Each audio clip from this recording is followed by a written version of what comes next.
حدیث نمبر 80 بدگمانی.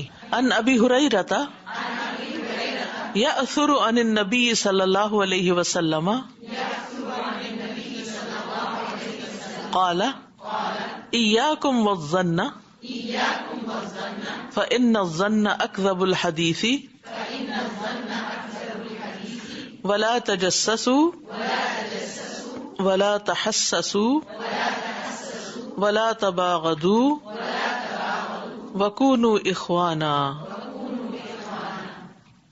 ابو ہریرہ رضی اللہ عنہ نبی کریم صلی اللہ علیہ وسلم سے روایت کرتے ہیں کہ آپ نے فرمایا خود کو بدگمانی سے دور رکھو، کیونکہ بدگمانی سب سے زیادہ جھوٹی بات ہے. تجسس نہ کرو، نہ کسی کی ٹو لگاؤ، ایک دوسرے سے بغض نہ رکھو اور بھائی بھائی بن جاؤ. تو اس حدیث میں کچھ باتوں کے بارے میں آپ نے منع کیا ہے کہ وہ زندگی میں شامل نہیں ہونی چاہیے، جس میں سب سے پہلے بدگمانی ہے. ایاکم والظن.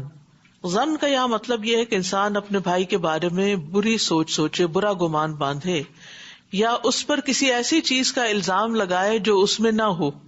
مثلا ایک شخص ہے، اس کے اندر کوئی بیڈ ہیبٹ نہیں ہے، تو اس کو خواہ کہ تمہاری یہ عادت بہت بری ہے، حالانکہ وہ کہ میں تو یہ کرتا ہی نہیں. تو ایک شخص کے ذہن میں کسی چیز کی وجہ سے دوسرے شخص کا عیب والا ہونا، یا اس پہ مصر رہنا، یا دل ہی دل میں اس کی ٹو لگانا، تو کوئی شک نہیں انسان کا اپنا عمل اس سے ضائع ہو جاتا ہے. تو یہاں بدگمانی کو کیا کہا گیا؟ فَإِنَّ الظَّنَّ اکذب الحدیث. صرف جھوٹی نہیں، بہت جھوٹی، سب سے جھوٹی، بہت بری بات ہے. یعنی بدگمانی کو جھوٹ قرار دیا گیا، حالانکہ وہ صرف خیال ہوتا ہے، یعنی یہ جھوٹ ہے. تو ظن جو ہے یہ انسان کے دل اور نفس میں پیدا ہوتا ہے، اور یہ جو ہماری سیلف ٹاک ہوتی ہے نا، اپنے آپ سے اندر ہی اندر باتیں کرتے رہتے ہیں. تو جو باتیں ہم کر رہے ہوتے ہیں، اگر اس میں ہم کسی کے بارے میں نفرت آمیز طریقے سے برائی سوچتے رہتے ہیں تو یہ سب سے جھوٹی بات ہوتی. ایک ہے زبان پہ جھوٹ لانا، اور ایک ہے جھوٹے خیالوں کا شکار رہنا، یعنی ایسی بات سوچنا جس کا کوئی وجود ہی نہیں ہے، جس کی کوئی حقیقت ہی نہیں ہے، جس کی کوئی اصل ہی نہیں ہے. ولا تجسسوا، اور تجسس نہ کرو. تجسس کیا ہے؟ کسی کے بارے میں کھود کرید کرنا، ٹو لگانا، خود کرنا یا کسی اور سے کروانا. دونوں چیزیں آتی ہیں اس میں. یعنی خود کسی کے عیب ڈھونڈنا، یا پھر کسی اور کو مقرر کر دینا کہ تم ذرا یہ پتا کر کے بتاؤ مجھے. صرف عیب نہیں، کسی کی پرائیویٹ لائف کے بارے میں بلا ضرورت معلومات حاصل کرنا. ولا تحسسوا. تحسس بھی تجسس ہی کی طرح ہے، یعنی جیسے کسی کی چوری چھپے سننا اور پوشیدہ طریقے سے کسی کو دیکھنا جہاں سے وہ اس کو پتہ بھی نہ ہو. تو تجسس اور تحسس میں فرق یہ ہے، تحسس کا لفظ حس سے ہے، صرف خود کرنے کے لیے آتا ہے. تجسس خود بھی اور دوسرے سے بھی کروانے میں آتا ہے. تو تحسس یعنی یا بنی اذهبوا فتحسسوا عن یوسف. بچوں جاؤ اور یوسف کی ٹو لگاؤ کہ کہاں ہے وہ. یعنی خود کرو، کسی اور کو کیسے کہہ سکتے، اور تو کوئی جانتا نہیں تھا، تو بھائیوں کو ہی پتا تھا. ٹھیک ہے. تو یہ بھی ایک بہت بد اخلاقی کی بات ہے کہ کسی کی چھپی ہوئی باتوں کو تلاش کرنے کی کوشش کی جائے، چاہے خود کیا جائے یا کسی اور سے کروایا جائے. ولا تباغضوا، اور نہ ایک دوسرے سے بغض رکھو. بغض محبت کا اپوزٹ ہوتا ہے، یعنی نفرت کی طرح، دشمنی اور بغاوت جس سے پیدا ہوتی ہے. اگر کسی کے خلاف دل میں کوئی بغض آ ہی گیا ہے، کوئی نفرت آ گئی ہے، تو اس کو نکالنے کی کوشش کرو تاکہ تعلقات درست رہیں. تو بہرحال یہاں پر جن چیزوں سے منع کیا گیا ہے ان سے رک جانا ہی ہمارے لیے خیر اور بھلائی کی بات ہے. اور یہ حرام امور بھی ہیں. یہ صرف ایسا نہیں کہ ہمیں نصیحت کی گئی کہ یہ اور یہ نہیں کرو، بلکہ اگر کرو گے تو حرام میں پڑو گے. یعنی بدگمانی جو ہے حرام ہے. سورۃ الحجرات میں بھی آتا ہے نا، اجتنبوا کثیرا من الظن فإن بعض الظن اثم. کیونکہ بعض گمان گناہ ہوتے ہیں. تو وہی چیزیں گناہ ہوتی ہیں کہ جن کے بارے میں روکا جاتا ہے کہ وہ نہ کی جائیں. پھر اسی طرح جہاں تک وسوسوں وغیرہ کا خیال ہے، تو وسوسے جو ہے وہ بندے کو آ ہی جاتے ہیں. کبھی غلط فہمی سے آتے ہیں، کبھی ایسی شیطان دل میں ڈالتا ہے. تو جب تک وہ وسوسہ رہے، آیا اور گیا تو کوئی بات نہیں، قابل معافی ہے.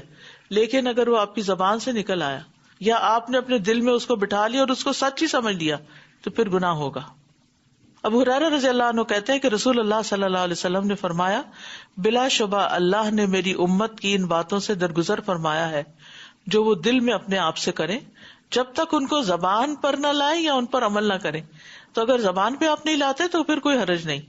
یعنی اس کا یہ مطلب نہیں کہ انسان پھر وسوسوں کا شکار رہے, دور کرنے کی کوشش کرے, لیکن اگر کوئی چیز اچانک ذہن میں آئی جاتی ہے تو قابل معافی ہے, چاہے وہ کفر کی بات ہو, چاہے شرک کی بات ہو, چاہے اللہ سبحانہ وتعالیٰ کے بارے میں کوئی بات ہو, یا کسی کے بارے میں بھی, کسی انسان کے بارے میں.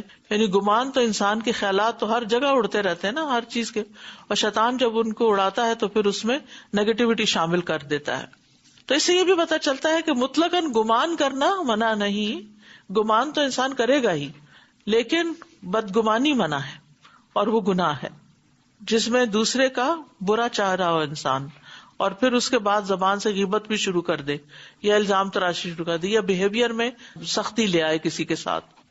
لیکن اگر کسی شخص میں کوئی بری چیز پائی جاتی ہے اور پھر اس کے بارے میں دل میں برا گمان آتا ہے تو یہ برا نہیں ہے, اس کو بدگمانی نہیں کہیں گے, کیونکہ یہ تو آپ کی آنکھوں دیکھی چیز تھی.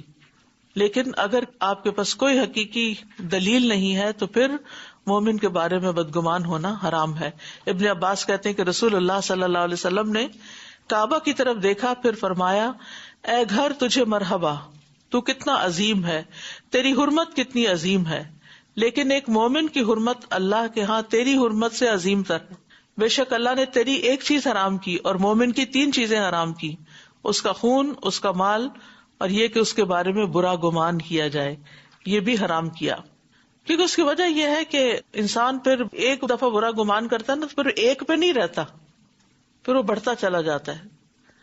اس لیے عبداللہ کہتے ہیں کہ جس کی چوری ہو جائے وہ بدگمانی کرنے کی وجہ سے چور سے زیادہ گنہگار ہو جاتا ہے. سمجھ آئی؟ نہیں سمجھ آئی؟ یعنی ایک شخص جس کی چوری ہو گئی اور وہ ہر ایک کے بارے میں شک, میرا خیال ہے اس نے لیا, اور وہ دوسروں سے بھی تمہارا کیا خیال ہے, اس نے تو نہیں لیا ہوگا, اس نے تو نہیں لیا ہوگا, اس نے تو نہیں لیا ہوگا. جتنے لوگ وہاں ہوتے ہیں سب کو چور سمجھ رہا ہوتا ہے, تو وہ اتنا برا گمان کر کر کے, چور تو ایک چوری کرتا ہے اور یہ بدگمانیاں کر کر کے اپنے گناہ بڑھا لیتا ہے. اور بدگمانی جو ہے یہ دراصل شیطان کا وسوسہ ہوتا ہے. امام غزالی کہتے ہیں جب آپ کے دل میں بدگمانی پیدا ہو تو یہ شیطان کا وہ وسوسہ ہے جو وہ آپ کے دل میں ڈالتا ہے, تو آپ کو چاہیے کہ آپ اس کو جھٹلا دیں کیونکہ وہ سب سے بڑا فاسق ہے. قرآن میں آتا ہے نا کہ ان جاءکم فاسقٌ بنبأ فتبینوا, جب کوئی فاسق تمہارے پاس غلط خبر لے کر آئے تو اس کی تحقیق کرو. تو وہ کہتے ہیں شیطان سب سے بڑا فاسق ہے کیونکہ وہ غلط باتیں آپ کے دل میں ڈالتا ہے. قرآن مجید میں آتا ہے نا سورۃ الحجرات کی آیت نمبر 6 میں, ان جاءکم فاسقٌ بنبأ فتبینوا ان تصیبوا قوما بجہالۃ فتصبحوا علی ما فعلتم نادمین, کہ اگر تمہارے پاس کوئی فاسق یعنی گناہگار شخص کوئی خبر لے کر آئے تو اچھی طرح اس کی انویسٹیگیشن کرو, ایسا نہ ہو کہ کسی قوم کو لا علمی کی وجہ سے نقصان دے دو, یعنی اس کی باتوں میں آ کے پھر تم اس پر پشیمان ہو.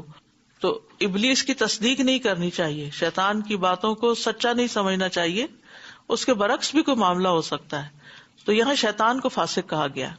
اچھا, اسی طرح یہ ہے کہ جس شخص کے بارے میں بدگمانی کی جاتی ہے اس کو بھی اپنے پارٹ پر اپنا طرز عمل درست رکھنا چاہیے کہ لوگوں کو بلا وجہ اپنے مشکوک رویے سے گمان میں نہیں مبتلا کرنا چاہیے.